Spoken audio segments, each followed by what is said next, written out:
अग्निशिखा नाटक के द्वितीय अंक की प्रस्तुतिकरण यहाँ पर किया जा रहा है। द्वितीय अंक में आने वाले पात्रों का नाम इस प्रकार है: पुरुषदत्त, भद्रभट्ट, सुवासिनी, बालगुप्त, राक्षस, रोहित, मलयकेतु, भागुरायन। अग्निशिखा नाटक के द्वितीय अंक में कुसुमपुर से बाहर एक वनप्रांत का चित्रण किया गया है।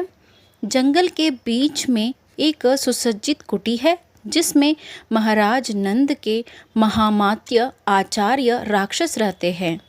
कुटी के बाहर पुरुषदत्त और भद्रभट्ट काले वस्त्रों में अपने आप को छिपाए हुए हाथों में मशाले लेकर घूम रहे हैं। वह दोनों बातों बातों में चाणक्य के गुप्तचरों की बात भी करते हैं। दूर से किसी को आते हुए देख वे दोनों छिप जाते हैं। बालगुप्त सुवासिनी को साथ में लिए हुए मंच पर उपस्थित होते हैं। बालगुप्त मौर्य चंद्रगुप्त का संबंधी था, लेकिन कुछ कारणों से आचार्य राक्षस के साथ दोस्ती कर ली थी। सुवासिनी स्वर्गीय सम्राट नंद महाराज की राजनर्तकी थी। सुबह प्रातः काल जब सुवासिनी पूजा के लिए फूल तोड़ रही थी तो वहां पर चाणक्य के दो गुप्तचर सन्यासी का वेश धारण किए हुए उसका अपहरण करने लगे थे। उसी समय राक्षस के कहने पर बालगुप्त उन लोगों से सुवासिनी को बचाया था। पुरुषदत्त और भद्रभट्ट बालगुप्त के सामने आते हैं और प्रणाम करते हुए अपना परिचय देते हैं। वे दोनों पहले आचार्य चाणक्य के अधिकार में थे। भद्रभट्ट हाथियों की सेना के अध्यक्ष था और पुरुषदत्त अश्वों की सेना का अध्यक्ष। इन दोनों को मद्य पीने वाले और वासना में लिप्त रहने वाले कहकर इनसे इनका अधिकार छीन लिया गया था। वहां से यह दोनों महामंत्री राक्षस के पास आए थे और उसने इन दोनों को पहले जो काम करते थे वही तरह का अधिकार देकर जैसे हाथियों और घोड़ों की सेनाओं का अध्यक्ष बना दिया था तथा कार्यवाहक भागुरायन की सहायता से कुमार मलयकेतु का स्नेह भी दिलाया था। उनके आगमन का संदेश आचार्य राक्षस को देने के लिए ही यह दोनों उपस्थित हुए थे। यह संदेश बालगुप्त स्वयं महामंत्री को पहुंचाने की बात कहते हुए इन दोनों को कुटी के पिछले भाग में भेज दिया था। बालगुप्त और सुवासिनी के बीच में वार्तालाप शुरू होता है। बालगुप्त सुवासिनी को धैर्य रखने के लिए कहते हुए नारी शक्ति के बारे में समझाते हैं। कवि के कविता रचने के लिए भी नारी ही स्फूर्तिदायी होती है, यह बात भी वह कहता है। इसी बीच में महामंत्री आचार्य राक्षस अपनी कुटी से बाहर आते हैं। इन्हीं के कहने पर बालगुप्त समय पर सुवासिनी को चाणक्य के गुप्तचरों से बचाया था। राक्षस के कहने पर सुवासिनी को विश्राम कक्ष में भेज दिया जाता है। राक्षस और बालगुप्त के बीच में मौर्य साम्राज्य तथा चाणक्य के कूटनीति के बारे में बातचीत शुरू हो जाती है।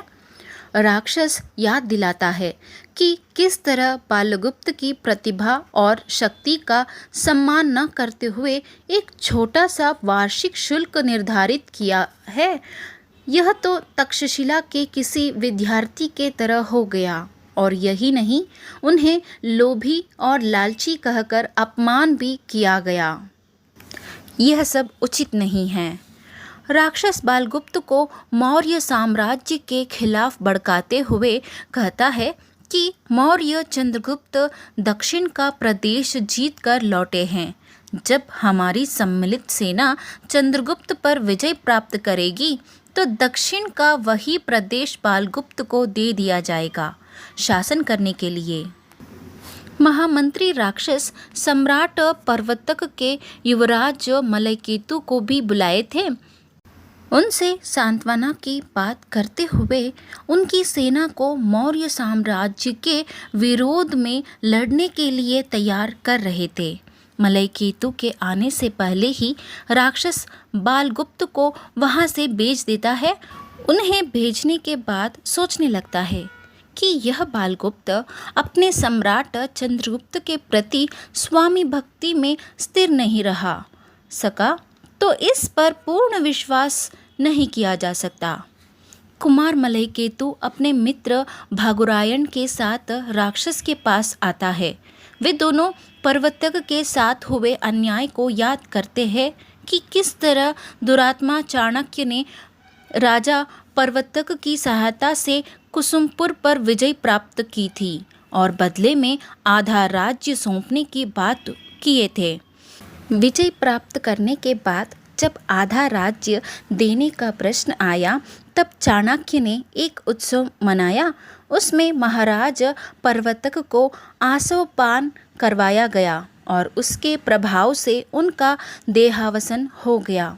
उनकी मृत्यु के बाद जब आधा राज्य देने की बात छेड़ा गया तो उन्होंने टुकरा दिया कि बात तो महाराज पर्वतक और मौर्यों के बीच हुई थी, कुमार के साथ नहीं। अगर राजा पर्वतक होते तो उन्हें राज्य दिया जा सकता था, ऐसे बात को टुकरा दिया था। इन सब कारणों से कुमार मलयकेतु मौर्यों के ऊपर अधिक क्रोधित थे। राक्षस उन्हें भरोसा दिलाता है कि अगर वे अपनी सेना की सहायता से मौर्यों को नाश करने के लिए सहयोग देंगे तो कुसुमपुर का राज्यभार उन्हीं को सौंप दिया जाएगा। इस बात से दोनों भी खुश हो जाते हैं और राक्षस समझाता है कि उनके पास जो सेना बल है और मलयकेतु के पास रहने वाली सेना को कहाँ आक्रमण करना है। इन सब बातों के बाद मलयकेतु और भागुरायण वहाँ से प्रस्थान करते हैं। राक्षस राजनर्तकी सुवासिनी से मिलकर अपने राजनीति की सोच समझाता है। उसे भी अपने नृत्य द्वारा सहयोग देने की विनती करता है। वह समझाता है कि कल मौर्य चंद्रगुप्त कुसुमपुर में कौमुदी महोत्सव आयोजित किए हैं, उसमें सुवासिनी को उनके सामने नृत्य करना है। पहले तो वह उन मौर्यों के सामने नृत्य करने के लिए मना कर देती है, लेकिन महामंत्री राक्षस समझाता है कि जिस तरह मौर्यों ने मलयकेतु के पिता पर्वतक को विनाश एक राजकन्या द्वारा किया था, वैसा ही उसे अपने नृत्य द्वारा मौर्य चंद्रगुप्त को नाश करना है। यह सब सुनकर सुवासिनी नृत्य करने के लिए मान जाती है। तो इस तरह द्वितीय अंक समाप्त होता है।